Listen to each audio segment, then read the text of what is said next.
3। प्यारे बच्चों, एक बार पुनः मैं राकेश कोष्टी बायोलॉजी बिंग्स चैनल में आप सभी का स्वागत करता हूं। यदि आपको मेरे वीडियोस पसंद आ रहे हों तो सबसे पहले मैं आपसे निवेदन करना चाहूँगा कि आप वीडियोस को शेयर, लाइक करें और चैनल को सब्सक्राइब अवश्य करें। आज के इस वीडियोस में ह्यूमन रिप्रोडक्शन चैप्टर के अंतर्गत मेल रिप्रोडक्टिव सिस्टम यानी नर जनन तंत्र के बारे में हम पढ़ने जा रहे हैं। तो सबसे पहले नर जनन तंत्र के अंतर्गत क्या क्या आता है? तो नर जनन तंत्र के अंतर्गत male name of reproductive organ of the male bodies या reproductive system: testis, epididymis, vas deferentia, urethra और पेनिस। इसके अलावा एसेसरी सेक्स ग्लैंड्स के संबंध में सेमाइनल वेसिकल यानी शुक्राशय, प्रोस्टेट ग्लैंड्स और वल्वो यूरेथ्रल ग्लैंड्स जिसे हम काउपर्स ग्लैंड्स भी कहते हैं। तो ये diagram reproductive system of male, जैसा कि डायग्राम में बतलाया गया है, ये है हमारी किडनीज। 1 पेयर किडनीज पाई जाती हैं जो मूत्र जनन तंत्र के अंतर्गत आती हैं। एक्सक्रीटरी सिस्टम ऑफ मेल, तो 1 पेयर ये किडनी है, उस दोनों से ट्यूब लाइक स्ट्रक्चर निकलते जिन्हें आप यूरेटर कहते हैं। दोनों यूरेटर यानी मूत्र वाहिनी एक pouch like structure urinary bladder में ओपन्ड होती हैं और इन यूरिनरी ब्लैडर का संबंध यूरेथ्रा से होता है यानी मूत्र मार्ग से होता है, जहां से यूरिन बॉडी से आउटपुट किया जाता है। तो सबसे पहले हम ये डायग्राम देखें।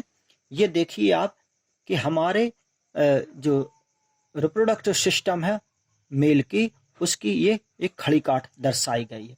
ये है हमारा वर्टिब्रल कॉलम, रीढ़ की हड्डी। ये है एलिमेंट्री कैनाल, ये एलिमेंट्री कैनाल की एनल ओपनिंग यानी गुदा वाला भाग, जहां से अनडाइजेस्ट फूड मल के रूप में बाहर निकाला जाता है। ये नर का बाह्य मैथुन अंग जिसे हम शिश्न या पेनिस कहते हैं। पेनिस एक मस्कुलर संरचना रहती है जो लगभग 9 सेंटीमीटर लंबी होती है, लेकिन स्टैंड अप होने पर ये लगभग 14 सेंटीमीटर इसकी लंबाई बढ़ जाती। तो ये है पेनिस वाला भाग। ये पेनिस के अग्र वाला भाग जिसे हम ग्लॉन्स पेनिस कहते हैं यानी शिश्नाग्र कहते हैं। और पेनिस को ऊपर से चारों ओर से एक स्किन घेरे रहती है जिसे हम प्रीप्यूस कहते हैं यानी शिश्नाग्र छद यानी शिश्न के अग्र वाले भाग को ढकने वाली त्वचा। ये है हमारे ये स्क्रोटम सैक है यानी वृषण कोश है। इस वृषण को जो कि उदर गुहा के बाहर पाया जाता है। तो उदर इसके अंदर अंडाकार संरचना पाई जाती जिसे हम टेस्टिस कहते हैं। तो इन टेस्टिस को चारों ओर से घेरने वाली लचीली एक झिल्ली रहती जिसे हम स्क्रोटम सैक यानी वृषण कोश कहा जाता है। वृषण कोश के अंदर टेस्टिस पाए जाते हैं जो मेल का मेन रिप्रोडक्टिव ऑर्गन है। टेस्टिस से एक कॉइल्ड ट्यूब निकलती जिसे हम एपिडाइडिमिस कहते हैं। ये एपिडाइडिमिस का संबंध ये एक पाउच लाइक स्ट्रक्चर रहता है जिसे हम सेमाइनल वेसिकल कहते हैं, शुक्राशय कहते हैं, उससे रहता है। शुक्राशय से एक ट्यूब नुमा संरचना निकलती है।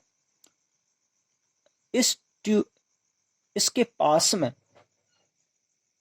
शुक्राशय के पास में प्रोस्टेट ग्लैंड्स रहती है और काउपर्स ग्लैंड्स पाए जाते हैं जिनसे एक लसलसा पदार्थ बाहर निकलता है, उनका सिक्रीशन बाहर निकलता है।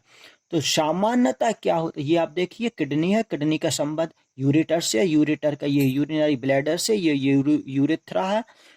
अब किडनी से जो फिल्टर होता है यूरिन, तो वो मूत्राशय में जाता है और मूत्राशय मूत्र मार्ग के रूप में बाहर निकलता है। तो साधारणतः जो पेनिस से यानी शिश्न वाले भाग से यूरिन बाहर निकलता है, लेकिन सहवास क्रिया के समय, मैथुन क्रिया के समय शुक्राशय सेमाइनल वेसिकल से शुक्ररस, काउपर्स ग्लैंड्स का सिक्रीशन और प्रोस्टेट ग्लैंड्स का सिक्रीशन, इन सभी का सिक्रीशन सीमेन के रूप में यानी बीरी के रूप में बाहर निकलता है, जिसके साथ स्पर्म भी बॉडी से आउटपुट होते हैं। तो अब हम प्रत्येक का वर्णन देखते हैं। तो male reproductive organ, primary reproductive organ only one pair testis. Secondary या एसेसरी रिप्रोडक्टिव ऑर्गन के अंतर्गत वन पेयर एपिडाइडमिस यानी अधिवृषण आते हैं, वन पेयर वास डिफरेंसिया यानी शुक्रवाहिकाएं आती हैं, वन पेयर सेमाइनल वेसिकल शुक्राशय, वन पेयर एजाकुलेटरी डक्ट्स यानी स्खलन वाहिनी आती है, वन पेयर मूत्रमार्ग यानी मूत्र जनन मार्ग या नलिका, प्रोस्टेट ग्लैंड्स, काउपर्स ग्लैंड्स और पेनिस यानी मनुष्य का बाह्य मैथुन अंग। अब सबसे पहले टेस्टिस। तो मेल में टेस्टिस मेन रिप्रोडक्टिव ऑर्गन कहलाता है। शेप एंड साइज, जो टेस्टिस रहती है वो ओवल शेप्ड रहती है, अंडाकार रहती हैं, लगभग 2.5 सेंटीमीटर लंबी रहती हैं, लगभग 1.25 सेंटीमीटर मोटी रहती हैं और इनका जो वेट रहता है 20 से 25 ग्राम होता है।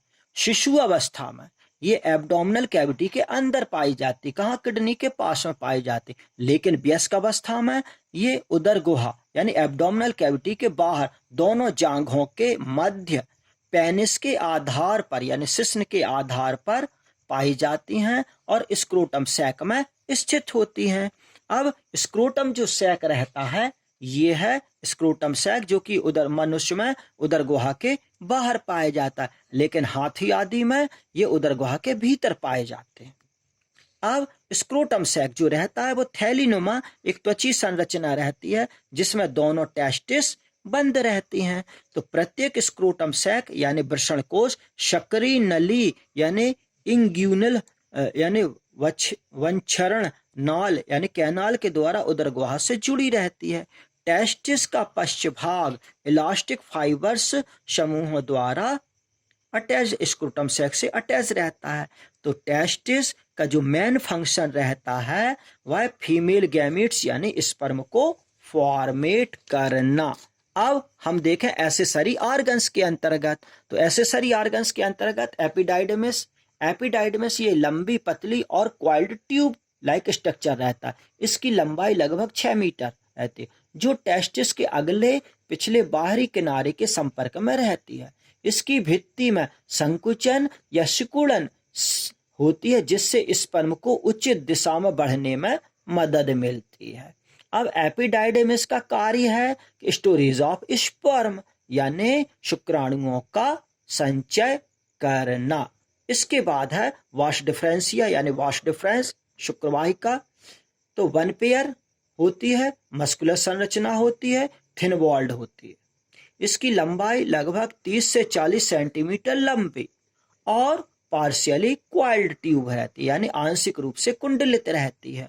कॉर्डा एपिडाइडमिस से निकलकर एंटर द एब्डोमिनल कैविटी यानी उदर गुहा में ये प्रवेश करती है और साथ ही ओपन द सेमाइनल वेसिकल यानी शुक्राशय में ये खुलती है। एपिडाइडमिस वास डिफरेंसिया क्या है, शुक्रवाहिका रहती। अब सेमाइनल वेसिकल यानी शुक्राशय। तो one pair only one pair present यानी सिर्फ एक जोड़ी पाए जाते हैं। मस्कुलर संरचना रहती है, थिन वॉल्ड रहती है और लगभग 4.4 सेंटीमीटर लंबी पाउच लाइक संरचना रहती है। प्रोस्टेट ग्लैंड्स के ऊपर पाई जाती है और इससे चिपचिपा पदार्थ सिक्रीट होता है जो स्पर्म को पोषण प्रदान करता है यानी सेमाइनल शुक्राशय से शुक्र रस सेमाइनल फ्लूइड सिक्रीट होता है जो टेस्टिस में फॉर्मेट हुए स्पर्म को पोषण प्रदान करता है और यह सीमेन का यानी बीरी का लगभग 60 से 70% भाग बनाता है। अब है एजाकुलेटरी डक्ट्स जो लगभग 2 सेंटीमीटर लंबी होती है, थिन वॉल्ड होती है, ट्यूब लाइक नली होती है। दोनों डक्ट्स प्रोस्टेट ग्लैंड से निकलने के बाद यूरेथ्रा में ओपन्ड होती है। अब एजाकुलेटरी डक्ट्स का कार्य है सेमाइनल वेसिकल से स्पर्म को यूरेथ्रा में पहुंचाना यानी शुक्राशय से स्पर्म को मूत्र मार्ग में पहुंचाना। नेक्स्ट है यूरेथ्रा यानी मूत्र मार्ग। ये पेनिस वाला भाग और ये मूत्र मार्ग वाला भाग। इस पेनिस के अग्रभाग से जहां से यूरिन बाहर निकलता है। अब देखें यूरेथ्रा यानी मूत्र मार्ग, तो यूरिनरी ब्लैडर का अंतिम सिरा एजाकुलेटरी डक्ट से मिलकर लगभग 20 सेंटीमीटर लंबी मस्कुलर संरचना यानी यूरेथ्रा बनाता है।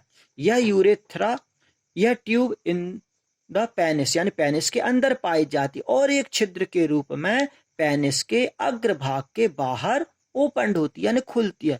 इसी नली से यूरिन भी बाहर निकलता है, वीर्य भी बाहर निकलता है यानी सीमेन वाला भाग निकलता है, और सेमाइनल फ्लूइड, प्रोस्टेट ग्लैंड्स और काउपर्स ग्लैंड्स का सिक्रीशन, इन सबको मिलाकर हम सीमेन कहते हैं यानी वीर्य कहते हैं। तो तीनों ग्लैंड्स का जो सिक्रीशन है वह इसी नली से बाहर निकलता है। अब देखें पेनिस वाला भाग यानी शिश्न वाला भाग, तो external copulatory organ of the male यानी ये पुरुष का बाह्य मैथुन अंग होता है जो इरेक्टाइल होता है यानी उत्थानशील अंग होता है और मस्कुलर होता है यानी पेशीय होता है। इसका कार्य है स्पर्म को सीमेन के माध्यम से फीमेल के वेजाइना में ट्रांसफर करना, यानी शिश्न द्वारा ही शुक्राणुओं को वीर्य के साथ फीमेल के योनि वाले भाग में स्थानांतरित किया जाता है। शिथिल अवस्था में यह लगभग 9 सेंटीमीटर रहता है और इरेक्टाइल होने पर यानी स्टैंड अप होने पर यह 14 यानी 14 सेंटीमीटर लंबा हो जाता है। ये अंग, इसका अगला भाग ग्लॉन्स पेनिस यानी शिश्नाग्र कहलाता है।